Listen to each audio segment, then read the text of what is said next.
ಓಂ ಶ್ರೀ ಗುರು ಬಸವಲಿಂಗಾಯ ನಮಃ. ಸರ್ವರಿಗೂ ಶರಣ ಶರಣ. ಓದಿನ ಹಿರಿಯರು, ವೇದದ ಹಿರಿಯರು, ಶಾಸ್ತ್ರದ ಹಿರಿಯರು, ವೇಷದ ಹಿರಿಯರು, ಭಾಷೆಯ ಹಿರಿಯರು ನಿಮ್ಮ ಮರೆತು ತಮ್ಮ ಮೆರೆದರಲ್ಲ, ತಮ್ಮ ಮರೆತು ನಿಮ್ಮ ಮೆರೆದರೆ ಕೂಡಲ ಸಂಗಮ ದೇವ. ಇದು ಬಸವಣ್ಣನವರ ಒಂದು ಸಣ್ಣ ವಚನ. ಅಂದ್ರೆ ಈ ಜಗತ್ತಿನಲ್ಲಿ ಓದು, ವೇದ, ಶಾಸ್ತ್ರ, ವೇಷ, ಭಾಷೆ ಇದೆಲ್ಲ ಇರೋದು ಪರಮಾತ್ಮನನ್ನು ಒಲಿಸಲಿಕ್ಕಾಗಿ, ಪರಮಾತ್ಮನ ಕೃಪೆಯನ್ನು ಪಡೆಯುವುದಕ್ಕಾಗಿ. ಆದರೆ ಬಹಳ ಜನ ಪರಮಾತ್ಮನ ಕೃಪೆಯನ್ನು ಪಡೆಯುವ ದಾರಿಯಲ್ಲಿ ನಡೆಯುವಾಗ ಬರುವಂತಹ ಸಿದ್ಧಿಗಳಿಗೆ ಬಲಿಯಾಗಿ ಪರಮಾತ್ಮನನ್ನೇ ಮರೆತು ಬಿಡ್ತೀವಿ. ತುಂಬಾ ಜನ ಸಾಧಕರ ಸಮಸ್ಯೆ ಇದು. ಅದು ಪ್ರಕೃತಿ ನಿಯಮವೂ ಕೂಡ. ಭಗವದ್ಗೀತೆಯಲ್ಲಿ ಆ ವಿಷಯವಾಗ ಕೂಡ ಹೇಳ್ತಾರೆ. ಅಂದ್ರೆ ಪರಮಾತ್ಮನ ಕಡೆಗೆ ಬರೋರೇ ಕಡಿಮೆ. ಆಧ್ಯಾತ್ಮ ಭಾವನೆ, ದೇವರು, ಧರ್ಮ ಅಂತ ಇವತ್ತು ಅಂತಲ್ಲ, ಯಾವತ್ತಿಗೂ ಕೂಡ ಈ ಕಡೆಗೆ ಬರೋರ ಸಂಖ್ಯೆ ಸ್ವಲ್ಪ ಕಡಿಮೆನೆ. ಬಂದವರಲ್ಲೂ ಕೂಡ ಎಷ್ಟೋ ಜನ ಸರಿಯಾಗಿ ಕೇಳಲ್ಲ. ಬಹಳ ಜನ ನೀವು ಗಮನಿಸ್ರಿ, ಪ್ರವಚನ ಪುರಾಣಗಳಿಗೆ ಬಂದವರು ತಮ್ಮೊಳಗೆ ಬೇರೆ ಏನೋ ಆಲೋಚನೆ ಮಾಡ್ತಿರ್ತಾರಲ್ಲ ಕುತ್ಕೊಂಡು. ಆ ಪರಿಸರ, ಆ ಒಂದು ಗದ್ದಲ, ಅಥವಾ ಆ ಒಂದು ರೀತಿ ಸಮಾಧಿ ಸ್ಥಿತಿ ಅಂತ ಇಟ್ಕೊಳ್ಳಿ. ಸಾವಿರಾರು ಜನ ಸೇರಿರ್ತಾರಲ್ಲ, ಅದರಲ್ಲಿ ಪ್ರವಚನವನ್ನು ಗ್ರಹಿಸುವವರ ಸಂಖ್ಯೆ ತುಂಬಾ ಕಡಿಮೆ ಇರುತ್ತೆ. ಆ ಕೇಳಿದವರು ಕೂಡ ಒಳಗಡೆ ಇಳಿಸ್ಕೊಳ್ಳೋರ ಸಂಖ್ಯೆ ಇನ್ನೂ ಕಡಿಮೆ. ಒಳಗಡೆ ಇಳಿಸ್ಕೊಂಡವರಲ್ಲಿ ಉಳಿಸ್ಕೊಳ್ಳೋರು ಇನ್ನೂ ಕಡಿಮೆ. ಉಳಿಸ್ಕೊಂಡ ಮೇಲೆ ಆ ಮಾರ್ಗದಲ್ಲಿ ನಡಿಬೇಕು ಅಂತ ಸಂಕಲ್ಪ ಮಾಡೋರು ಕಡಿಮೆ. ಕೆಲವರು ಆ ಸಂಕಲ್ಪ ಮಾಡಿದವರಲ್ಲಿ ಗಟ್ಟಿ ಮನಸ್ಸಿನಿಂದ ನಡೆಯೋರು ಇನ್ನೂ ಕಡಿಮೆ. ಕಡೆಗೆ ಗಟ್ಟಿ ಮನಸ್ಸಿನಿಂದ ನಡೆಯೋರು ಕೂಡ ಮತ್ತೆ ಯಾವ್ದಾದ್ರು ಸಿದ್ಧಿಗಳಿಗೆ ಬಲಿಯಾಗಿ ಪರಮಾತ್ಮನನ್ನ ಮರೆತು ತಮ್ಮನ್ನೇ ಮೆರೀತಾರೆ. ನಿಮ್ಮನ್ನ ಮರೆತು ತಮ್ಮನ್ನ ಮೆರೆಯವರೇ ಬಹಳ ಜನ ಇದ್ದಾರೆ. ತಮ್ಮನ್ನ ಮರೆತು ನಿಮ್ಮನ್ನ ಮೆರೆಯೋರು ಇಲ್ವಲ್ಲ ಅಂತೇಳಿ ಬಸವಣ್ಣವರು ಚಿಂತೆ ಮಾಡ್ತಾರೆ. ಯಾರ್ಯಾರಪ್ಪ? ಓದಿನ ಹಿರಿಯರು, ಪುಸ್ತಕಗಳನ್ನ ಓದ್ಕೊಂಡು ಪಂಡಿತರಾಗಿರ್ತಾರೆ. ಅದಕ್ಕೆ ಕಬೀರರು ಕೂಡ ಒಂದ್ ಕಡೆ ಹೇಳ್ತಾರೆ, ಗ್ರಂಥಗಳನ್ನು ಓದಿದವನು ಪಂಡಿತನಲ್ಲ ಖಂಡಿತ, ಇವನಿಗಿಂತ ಸಂಸಾರಿಯ ಮೇಲೂ ಅವ ಭಯದಿಂದಿಹನು. ಅಂದ್ರೆ ಗ್ರಂಥಗಳನ್ನು ಓದಿದವನು ಪಂಡಿತನಲ್ಲ ಖಂಡಿತ, ಪ್ರೇಮವೆಂಬ ಎರಡಕ್ಷರವನ್ನು ಅರಿತವನೇ ಪಂಡಿತ. ಕಬೀರ ಅರಿತವನೇ ಪಂಡಿತ ಅಂತ ಹೇಳ್ತಾರೆ. ಅಂದ್ರೆ ಯಾರಪ್ಪ ಪಂಡಿತ? ಜ್ಞಾನ ಅಂದ್ರೆ ಬಹಳ ಪುಸ್ತಕ ಓದಿದೀನಿ ಅದಕ್ಕೆ ಪಂಡಿತ ಅಂತ ತಿಳ್ಕೊಂಡ್ರೆ ತಪ್ಪು ಅಂತಾರೆ ಕಬೀರ್. ಯಾರು ಪ್ರೇಮಜೀವಿಗಳಿದ್ದಾರೆ, ಪ್ರೇಮಜೀವಿಗಳು ಅಂದ್ರೆ ಅವನು ಪ್ರೇಮಜೀವಿ ಆದವನು ಪರಮಾತ್ಮನನ್ನ ಮತ್ತು ಪರಮಾತ್ಮನ ಸ್ವರೂಪರನ್ನ ಪ್ರೀತಿಸ್ತಾನವನು. ಪರಮಾತ್ಮನ ಸೃಷ್ಟಿಯನ್ನ, ಪರಮಾತ್ಮನ ವಂಶೀಭೂತವಾದಂಥ ಎಲ್ಲ ಸಕಲ ಜೀವರುಗಳನ್ನ ಪ್ರೀತಿಸುವವನೇ ನಿಜವಾದ ಪಂಡಿತ ಅಂತ ಕಬೀರರು ಕೂಡ ಹೇಳ್ತಾರೆ. ಬಸವಣ್ಣವರು ಹೇಳೋದು ಅದನ್ನೇ.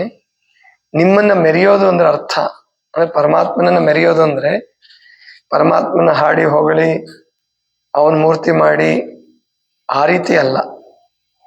ಪರಮಾತ್ಮನ ನಿಯಮಗಳನ್ನ ಅರ್ಥ ಮಾಡಿಕೊಂಡು ಪರಮಾತ್ಮನಿಗಾಗಿ ಬದುಕುವವರು, ಪರಮಾತ್ಮನ ಸೇವೆಗಾಗಿ ಬದುಕುವವರು, ಪರಮಾತ್ಮನ ಮಕ್ಕಳ ಸೇವೆಗಾಗಿ ಬದುಕುವವರು, ಅವರು ನಿಜವಾಗಿ ಪರಮಾತ್ಮನ ಮೆರೆದ ಹಾಗೆ. ಹಿಂದೆ ಒಂದು ಪದ್ಧತಿ ಇತ್ತು. ಬಹಳ ಓದ್ಕೊಂಡ್ಬಂದ್ಬಿಟ್ಟು ವಿದ್ವಾಂಸನಾಗಿ ರಾಜಸ್ಥಾನಕ್ಕೆ ಬರೋರು. ಅಲ್ಲಿ ಅವನು ತನ್ನ ಬಿರುದುಗಳನ್ನೆಲ್ಲ ಹೇಳಿ ಅವನು ವಾದಕ್ಕೆ ಕರೀತಿದ್ದ. ವಾದಕ್ಕೆ ಹೋದ್ರೆ ಸರಿ, ವಾದಕ್ಕೆ ಹೋಗ್ಲಿಲ್ಲ ಅಂದ್ರೆ ಅವನಿಗೆ ಎಲ್ಲರೂ ಶರಣಾಗಬೇಕು ಅಂದ್ರೆ ಈ ರೀತಿ ತಮ್ಮ ವಿದ್ವತ್ತನ್ನ ಪ್ರದರ್ಶನ ಮಾಡ್ತಕ್ಕಂಥವರಿಂದನೇ ತುಂಬ ಹೋಗ್ಬಿಟ್ಟಿತ್ತು ಕೆಲವು ಕಾಲ ಭಾರತ ದೇಶ. ಅದರಿಂದನೇ ಪ್ರಾಯಶಃ ಒಳ್ಳೊಳ್ಳೆ ರಾಜರುಗಳು, ಆಮೇಲಿಂದ ಒಳ್ಳೆ ರಾಜ್ಯ ಕಟ್ಟೋದು, ಇಡೀ ದೇಶವನ್ನ ಒಂದು ಮನೆ ಅಂತ ಭಾವಿಸ್ತಕ್ಕಂಥ ಅವ್ರ ಸಂಖ್ಯೆ ಬರ್ತಾ ಬರ್ತಾ ಕಡಿಮೆ ಆಗ್ಬಿಡ್ತು. ಎಲ್ಲ ತಮ್ಮ ಧರ್ಮ, ತಮ್ಮ ಮತಪಂಥಗಳು, ತಮ್ಮ ರಾಜ್ಯ, ತಮ್ಮ ವಿದ್ವತ್ತು ಇದನ್ನ ಪ್ರದರ್ಶಿಸತಕ್ಕಂಥ ಅವ್ರ ಸಂಖ್ಯೆನೇ ಜಾಸ್ತಿ ಆಯ್ತು. ಅದಕ್ಕೆ ಪರರಿಗೆ ಈಡಾಗಿದ್ದು. ಭಾರತ ದೇಶದಲ್ಲಿ ತುಂಬಾ ದೊಡ್ಡ ವಿದ್ವಾಂಸರುಗಳಿದ್ರು, ತುಂಬಾ ದೊಡ್ಡ ರಾಜರುಗಳಿದ್ರು, ತುಂಬಾ ದೊಡ್ಡ ದೊಡ್ಡವರಿದ್ರು, ಸೈನಿಕರು, ಸೈನ್ಯ ಎಂತ ಸೈನ್ಯ ಕಟ್ಬೋದಾಗಿತ್ತು. ಹಿಂದೆ ಕಟ್ಟಿ ತಾವು ಹೊಡೆದಾಡಿ ಭಾರತವನ್ನು ವಿಸ್ತರಣೆ ಮಾಡಿದ್ರು. ಅಶೋಕನ ಕಾಲಕ್ಕೆ ಆಫ್ಘನಿಸ್ತಾನದಿಂದ ಶ್ರೀಲಂಕಾದವರೆಗೆ, ಅಂದ್ರೆ ಗಾಂಧಾರ ದೇಶ ಅಂತ ಏನಿಲ್ಲ, ಈಗ ಕಂದಹಾರ್ ಅಂತ, ಅಲ್ಲಿಂದ ಶ್ರೀಲಂಕಾದವರೆಗೆ ಹಬ್ಬಿತ್ತು. ಆದ್ರೆ ಪ್ರಜಾಪ್ರಭುತ್ವ ಮಾದರಿ ಇರ್ಲಾರ್ದಕ್ಕೆ ಮತ್ತು ಒಂದು ದೇಶ ಅಂತೇಳಿ ಭಾವಿಸೋದು ಇಲ್ಲದಕ್ಕೋಸ್ಕರವಾಗಿ ಬಹಳ ದೊಡ್ಡ ಅನಾಹುತವನ್ನ ನಾವು ಅನುಭವಿಸ್ಬೇಕಾಗಿ ಬಂತು. ಜೊತೆಗೆ ಆಗಿನ ಕಾಲದ ರಾಜರುಗಳು ರಾಜ್ಯ ವಿಸ್ತಾರವನ್ನ ಮತ್ತು ಯುದ್ಧವನ್ನ ಅದನ್ನು ಕಾಯಕ ಅಂತ ಭಾವಿಸ್ಬಿಟ್ಟಿದ್ರು. ಏನೀಗ ಈ ನವರಾತ್ರಿ ಬರ್ತದಲ್ಲ, ವಿಜಯದಶಮಿ, ನವರಾತ್ರಿಯನ್ನ ದಾಟಿ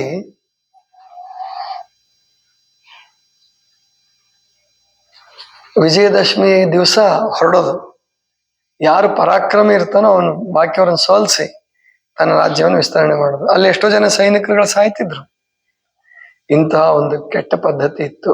ಅದು ಅದೇನು ವಿಕಾಸಕ್ಕೋಸ್ಕರ ಪ್ರಕೃತಿ ಹೆಂಗ್ ಮಾಡಿಸ್ತೋ ಗೊತ್ತಿಲ್ಲ. ಈಗಲೂ ಕೂಡ ಬೇರೆ ತರದಲ್ಲಿ ಯುದ್ಧಗಳು ನಡೀತಾ ಇದ್ದಾವೆ, ಹೆಸರು ಬೇರೆ ಇದೆ ಅಷ್ಟೇ.